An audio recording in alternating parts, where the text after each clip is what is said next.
Hi, hello, here we are in the second most derelict building in Brighton, which is also the home of Sound Dust Enterprises and many other interesting enterprises. Come with me, let us go. First we have an interesting psychedelic stairway. You can judge for yourself whether it's good or in very bad taste. But then we get into the world of proper stuff.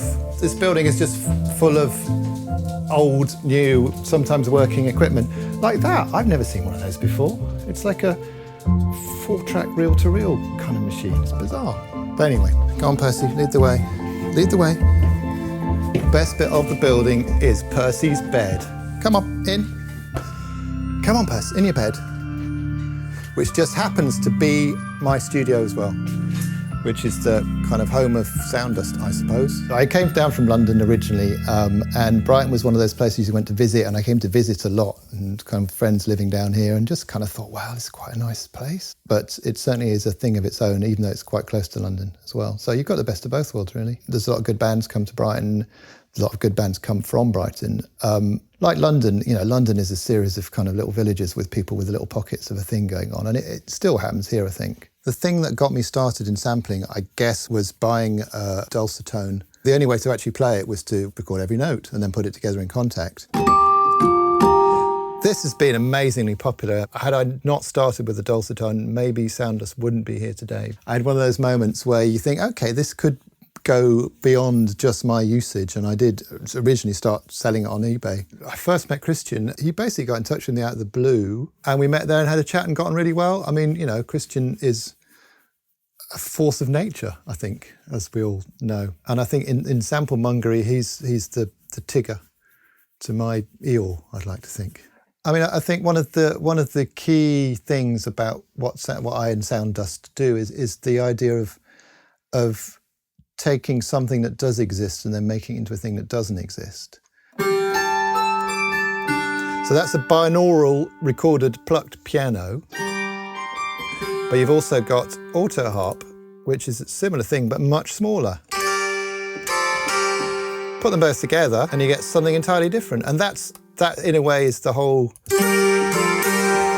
part of the point of Sound Dust, is that you create these kind of unlikely pairings or these kind of unlikely possibilities, which you couldn't do in real life. And so it's that, you know, notion of kind of a character thing rather than the real thing. Kind of, I'm just always on the lookout for anything that is shiny and takes my eye and might make a good kind of noise. I mean, it usually starts with the what if, with the, if I do this, what will happen? Infundibulum kind of arose from the idea of, well, it's all very well having an arpeggiator, but what if you have 3 instruments and 3 different arpeggiators that can go at different speeds, lengths, and everything else?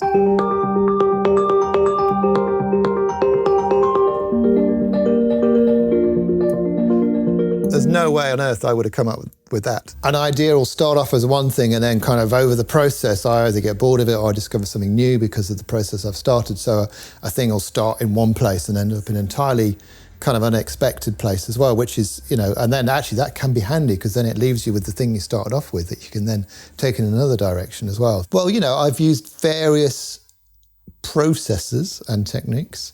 For instance, bowing cellos with huge long pieces of coarse garden string attached to a retractable dog lead so that you can, Percy, I'm sorry I said dog, so that you can kind of pull it and then let it go, and then you get this extended bowing technique. There's probably a Latin term for that, but I don't know what it is. The thing with convolution reverbs, where you use an actual instrument sound as a convolution impulse and then pass noise through it, so it's the kind of reverse of what you'd normally do. You're not quite sure what you're going to get. That's the catchword of Sound Dust is you're not quite sure what you're going to get. Well, yeah, I mean, the world of Sound Dust instruments, I mean, I only know one world, and that is the one in my head, so I kind of, to me, it all makes sense. I don't think it's particularly daft or odd myself, personally. I just think, well, yeah, why wouldn't you? I like the idea of being a kind of slightly cottage industry. Part of the ethos, I suppose, is it's, you know, I'm not going to hire air studios because there's people that do it better than me. So, you know, my niche is that it's different angle on things, and that you can achieve in a small room with some good mics and some good mic pre's and some funny instruments. The future of sound dust is interesting in that, I mean, some days I think, oh my God, what the hell am I doing? What is the point of this? You must be off your flipping head. And then some days I think, well, this is great. I can do this forever and I'm never going to run out of ideas.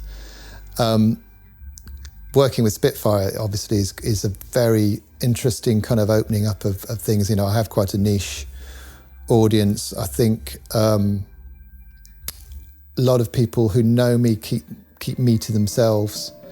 And it'd be nice to kind of get out a little bit wider maybe and seeing if there is, people are interested in the kind of things that I can do or that sound dust does.